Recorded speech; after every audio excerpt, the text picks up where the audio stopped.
Hey guys, what's up? It is time for an update. So I'm gonna let you guys see what's going on in my life, and I hope you can hear me okay.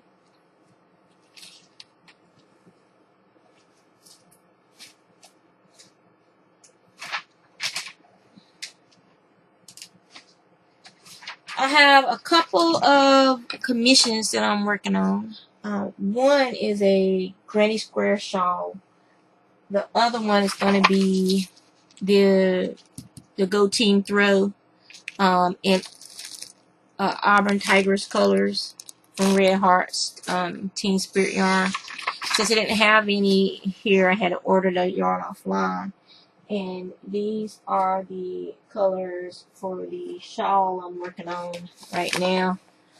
They're in blues, and I'm starting with the navy blue. I'm doing it in progression, so it'll be like that. The stripes will be in this order from darkest to lightest. And then I'll do tassel sport. If I don't have enough yarn, then I can get the stripe yarn that has all four of those colors in it. And so those are two commissions I have right now.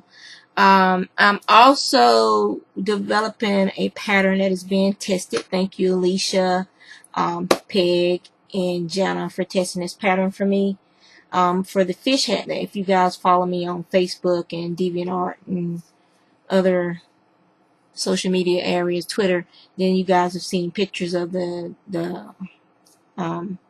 one I made for my nephew, and there's quite some interest in them. So I wrote the pattern out, and it's been tested right now by the three people I mentioned earlier. And as soon as the testing's done and we make the changes to the pattern that needs to be made, then I will be getting it up on Ravelry and my Etsy store and my website shespins.com as well. So there'll be three areas you can purchase it from. I'm unemployed right now because of medical issues and stuff that I've been having with my vision and my diabetes. So I'm not going to be able to offer this pattern as a free pattern because it would be nice to have a little extra income coming into the house. And it's not going to be like one of those $6 or $7 patterns you'll be seeing sometimes. It's only going to be like a $3 or $4 pattern. So it'll be very affordable for you. Okay, so this is the beginning of the granny square shawl right here, and it's going very fast. This has only been about 3 minutes of work, 3-4 minutes of work, so it's a very quick and fast pattern. And if you want me to make you one, you want to hire me to make you one, feel free to contact me. Also, I want to give a shout out to Gimme Yarn, Erin. She is making poor girl bags, and the bags are very cute. They're project bags, and they're only $10. So I ordered a couple from her, and then when she gets some more fabric in for a particular type, then I'll be ordering another one, for a custom made one from her. But if you need, like me, I have these big project bags that have all my stuff in them, and my husband gets tired of me dragging us all around with us everywhere. So I figured, hey, what a great way to support another YouTube and another fiber artist by ordering the bags from her rather than, going out somewhere and getting some that probably costs 3 times more than what hers do. So if you guys want to see the hat, the pattern, and hopefully the pattern will be available in about another week. But this is the first one. This is the prototype. This is the one that's made for my nephew. And then I've also made them in different colors. I've made it in pink, and I've made it in yellow for my one of my good friends. I make stuff for her little girls, and so I made for her kids as well. So this is the adult size hat, and as you can see, the fins are bilateral. It's the same, unlike the first one, which was inspired by Nemo. This is just a simple clownfish, and so both of his fins are whole. So you know, and because I thought about, I'm doing an aquarium series, and once I finish my commissions, I'll be getting the pattern ready for the second hat in the aquarium series.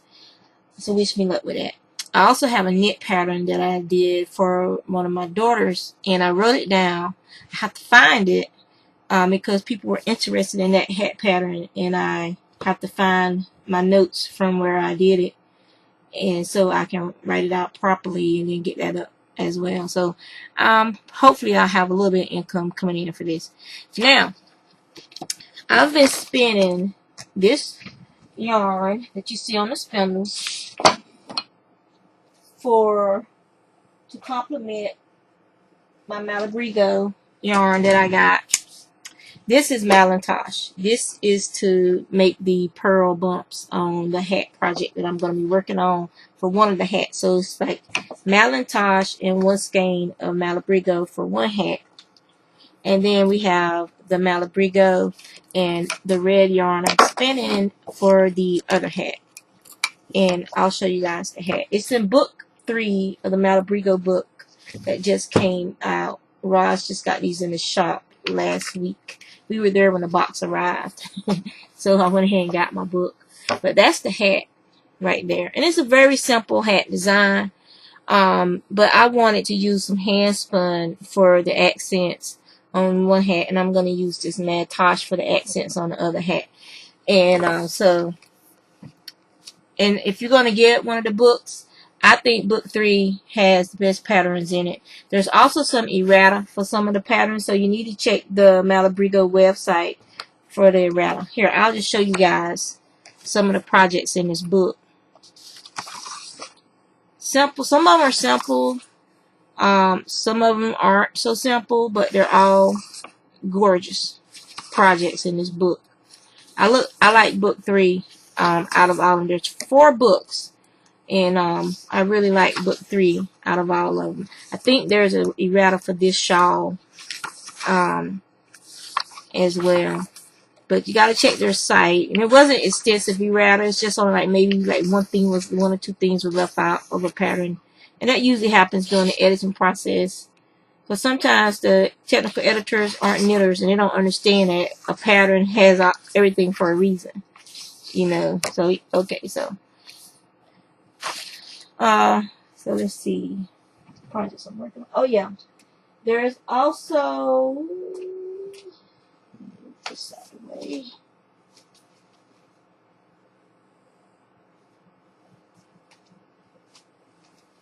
Two other things that I'm working on. And it's rare for me to have more than 2 projects ongoing. But since I was waiting for that yarn to come in, and I'm doing stash busting. So let me move this out of the way. So I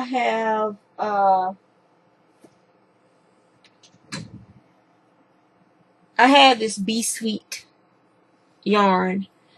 I've had it a couple of years. It was real popular with this this scarf that they had the pattern out for a couple of years ago, and I've had I bought 2 of each, and I gave one to somebody else to help them finish their scarf, because I wasn't really interested in it because it's such a fine mohair and so thin, and I wasn't knitting that much at the time. I haven't been knitting as long as I've been crocheting most of my life.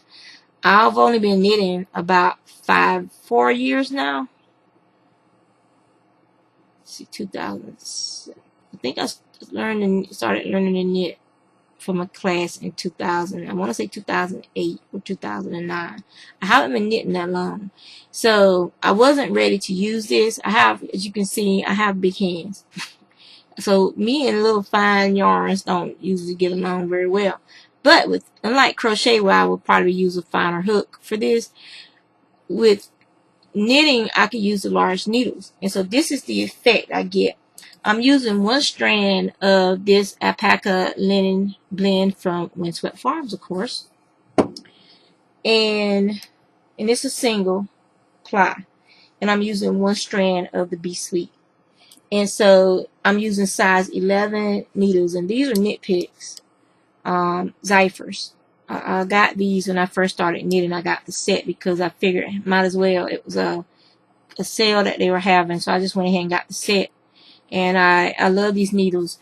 The smaller ones, the size 3s and 4s, don't do so well with me because of my hand strength. I don't realize that I'm bending these, and they will break. They do have a little bit of flexibility to them, but the stress from constantly using them and me not realizing I'm bending them, they will break. So I've broken the 4s twice now. And so yeah, so I usually use my bamboos for other stuff like that because they're cheaper than these. So I usually use my bamboo needles when I need size 4s and stuff. I really like these. The tips aren't like stab you to death sharp, but they do well with finer yarns. They do have enough of a point on them. I don't know if you guys can see it because it's clear. It might not focus well.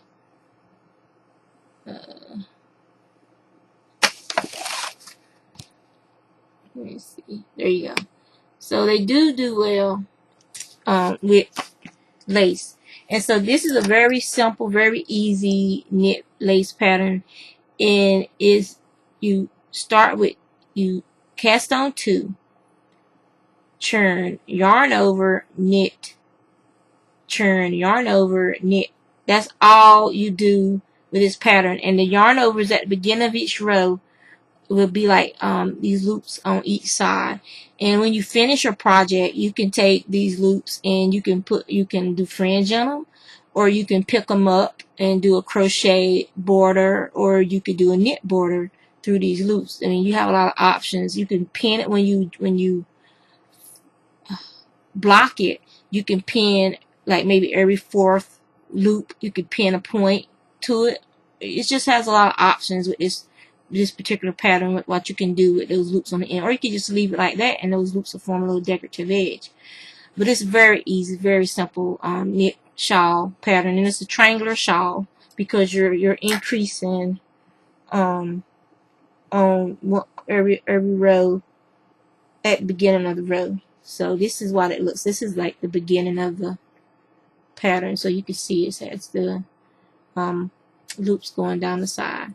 And by using this very light beige yarn, it muted the brightness of the colors. I mean, because this is how bright the yellow is, but by using that beige with it, it mutes it. So I'm not a person who wears bright colors, but I would wear this toned down version. So that's another thing you can do when you're trying to think of colors. You might have a color that you like, but it's just really too bright for you.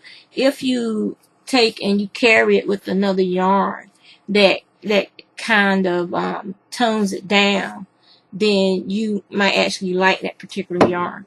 So that's that project that I'm working on, and it's almost done. I'm still working on my husband's sock, and y'all have seen that, so I'm not going to show that to you again. And the other thing that I started this, another stash buster project, and it's using leftover yarn. And so I started a 6-point star the other day, and you're not going to be able to see the points and stuff. I just want you guys to see the colors and stuff. So, but all of this is leftover yarn, and I have plenty of white, and they're in balls because the skein was, I didn't want the skein getting jacked up because I had already used out most of the center. So I always roll them in balls, or I'll use my ball winder and wind them up into a center pull.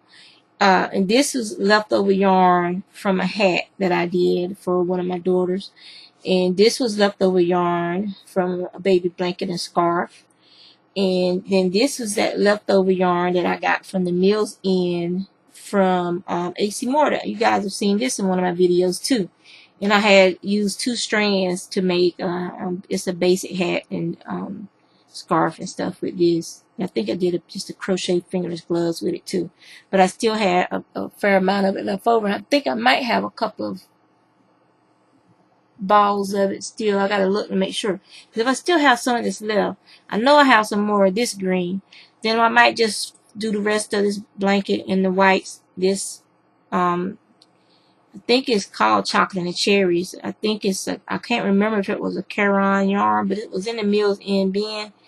I didn't find anything wrong with it, really. And this sage and white, and I might just do the rest of the blanket in like that, because I really like the way it's turning out. And more than likely, once I finish this will be being donated to the Edmark Foundation, because it's time for me to start making blankets for my yearly donation to them. And I know some of you guys expressed interest in Edmark last year. If you're still interested in doing blankets for their organization, just let me know and I'll get you their information. And Edmark is a hospice for children. They provide in-home medical care for terminally ill children or children who are undergoing cancer treatments and or other, they may have some other terminal disease or birth defect or whatnot. And they're a wonderful organization that's right here in Virginia. In Portsmouth is where their home base is at, and very wonderful, nice people in that organization as well, in their admin offices and whatnot. So that is what I'm working on right now. Art wise, I don't think I'm working on anything right now. I went to the bookstore the other day at Barnes & Noble. We went there, and I got these two books, which for me as a spinner, it'll help me when I'm doing descriptions for my, this will help me when I'm doing the patterns. It'll have solutions in here, and it'll also help me explain what I'm trying to do. So that's why I got the Crochet Answer book, and it was on sale in one of the bargain bins. And then they had the Hand Knitter's Yarn Guide, which basically this book tells you about pretty much every common blend of yarn and stuff there is. And it tells you about the hand of it, the gauge, the feel of it, and everything. And that'll help me when I'm doing my fibers, when I'm describing my yarn on my Etsy store. So these that's why I purchased those two books. So that's pretty much all that I have going on right now. Once I get those two commissions out of the way, then I'll probably be doing some drawing and more spinning, of course, because I got to apply all that stuff I spun up for Tour de Fleece. And so yeah, so that's what's going on with me. Hope you guys have a good day.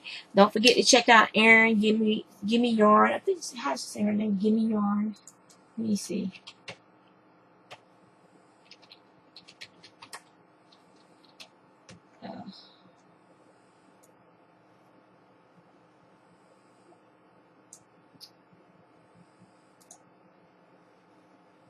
I can give you guys is that.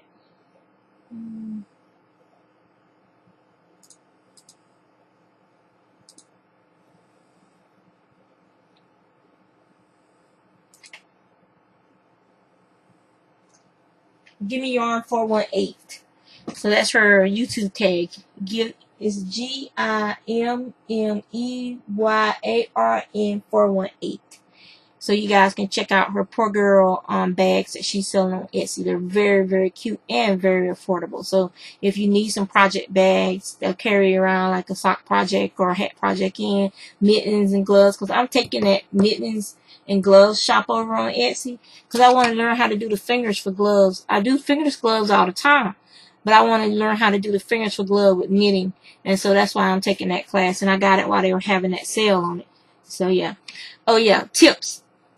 Whenever if you're like me and you crochet fast, sometimes the yarn can rub your skin raw because the yarn is sliding across your skin. That friction is causing a line of demarcation.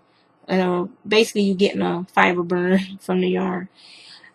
Either wear a band-aid or get one of those finger socks, little finger things that cover your whole finger. And that way the yarn will go across that instead of your skin. I also have a ring that I wear when I'm knitting, which I took it off. I don't know what to do with it. But I also have a knuckle ring, and I want to get some more. But the knuckle ring, I want it to have a ridge on it to keep the yarn within the guide of the knuckle ring. And so I'm part to have that custom made. I have to save up for that. Another tip. So I'm trying to spin this yarn so that it will be similar to the Malabrigo's gauge. Now the Malabrigo is already finished. It's already been washed and the twists already been set. So when you spin your yarn, you take a piece of that Malabrigo off to use as your guide when you get started. See why they twist down to under tight twists. And so that'll give you an idea about how much yarn you're going to have to draft out to get a similar twist. And that's why I started with 2 spindles. One spindle had just the Malabrigo strand that I was using as my guide, and the other spindle had mine until I got mine to look like the Malabrigo's under tight twist, so I would know about how much yarn I need to draft. And as you can see, that's about how much yarn I need to draft. And this is what the yarn looks like without not being under tension. Once I wash it, it'll bloom a little bit, and then it'll pretty much look almost just like that Malabrigo single. So that's just a little spinning tip for you when you're trying to spin a gauge to match a yarn that's in your stash to use in a project. If once I finished it, it still isn't quite where I want it, that's why I'm using my spindles. I have 40 or 50 spindles, maybe more, 60. I don't know. I need to count them. I need to organize them and whatever they call it. I have plenty of this fiber, as you can see. Got a big old ball of it. There are 2 balls of it actually. So I got plenty of it that I can use until my experiments provide me with the fruit of my labors, so to speak. So yeah. I think that is about it.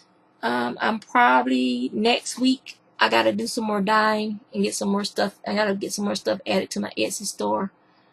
My daughter, she found some wool, like 1, 2, 3, 4 skeins of it at one of the thrift stores, and she brought that home to me. It's just a beige, regular old beige Aran type wool. So I have to figure out a project to use that for her. Yeah, she brings it to mama, so you know she probably wants something. Alright, y'all, take care.